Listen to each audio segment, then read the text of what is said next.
Nós vamos trabalhar aqui com a implementação da Instrução Normativa 1234, passo a passo, na prática, e você vai ver, na verdade, né, que boa rentabilidade o seu município aí vai ter com a retenção desse imposto de renda. Primeiramente, gente, eu quero aqui trabalhar com vocês a legalidade dessa retenção do imposto de renda, né? Tendo em vista que, para quem não sabe, esse foi um processo jurídico que originou essa retenção do imposto de renda.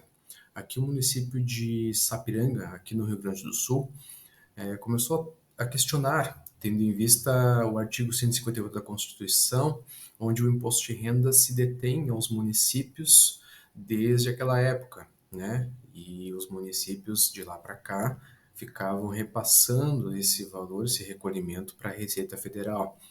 O município de Sapiranga, então, entrou na justiça, conseguiu, por meio de liminar, então, se garantir desses valores, né? Se creditar desses valores, melhor dizendo. E muitos municípios entraram junto com o município de Sapiranga e, por medida de liminar, né, com uma liminar, conseguiram se creditar esses valores, ficando com os valores de imposto de renda no município, como um crédito orçamentário, sem repassar esse valor de recolhimento à União.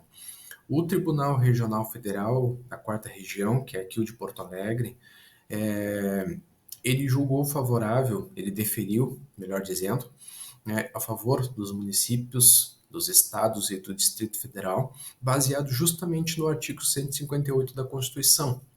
E ali foi o voto de todos os desembargadores, né? Já o STF, por sua vez, usou, além do artigo 158, o artigo 157 para também corroborar e deferir para os municípios, os estados e o Distrito Federal a retenção do imposto de renda. E, entretanto, a Receita Federal, até quando a gente fez esse curso, primeiramente fui eu que fui fazer esse curso pela Prefeitura de Gramado, em Porto Alegre, e, gente, eu saí de lá assim, olha, eu não sabia o que fazer. É muita coisa, muita lei, muito juridiquês. Eu não sou do jurídico, minha área é exatas, e eu fiquei pensando o que que eu ia fazer, como que nós íamos ali na Prefeitura de Gramado implementar um imposto de renda, esse recolhimento do imposto de renda, essa nova normativa. Então, falando com meus colegas e discutindo sobre o assunto com eles e colocando para eles a necessidade desse assunto, a gente começou a entender e colocar em prática. Mas a gente tinha medo de dar um próximo passo, de colocar em prática e a Receita Federal entrar com uma liminar ou com um recurso e a gente tem que devolver todos esses valores que a gente tinha retido de imposto de renda novamente para a Receita Federal. Tendo em vista que, como diz aqui a própria Instrução Normativa 1234, no seu enunciado principal ali, né, que diz que as retenções de tributos dos pagamentos efetuados pelos órgãos da administração pública federal direta, ele se detém praticamente a federal, né, as instituições federais, as autarquias federais, as fundações federais, empresas públicas, sociedade de economia mista e as demais pessoas jurídicas que menciona outras pessoas jurídicas pelo fornecimento de bens e serviços, ou seja, só aquelas empresas que prestam serviço para instituições ou órgãos ou autarquias federais deveriam fazer esse recolhimento somente para eles. E nós tínhamos esse receio de fazer esse recolhimento de imposto de renda a nível municipal e depois ter que repassar esse valor para a Receita Federal. Mas isso não aconteceu.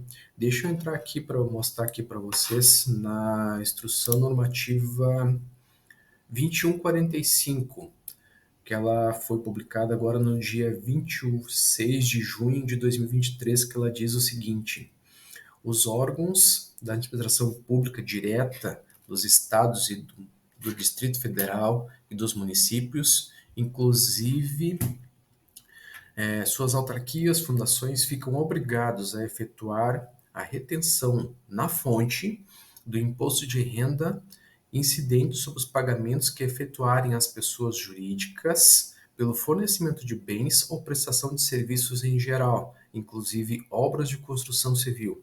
Ou seja, resumindo, a gente vai falar sobre retenção de imposto de renda sobre tudo praticamente.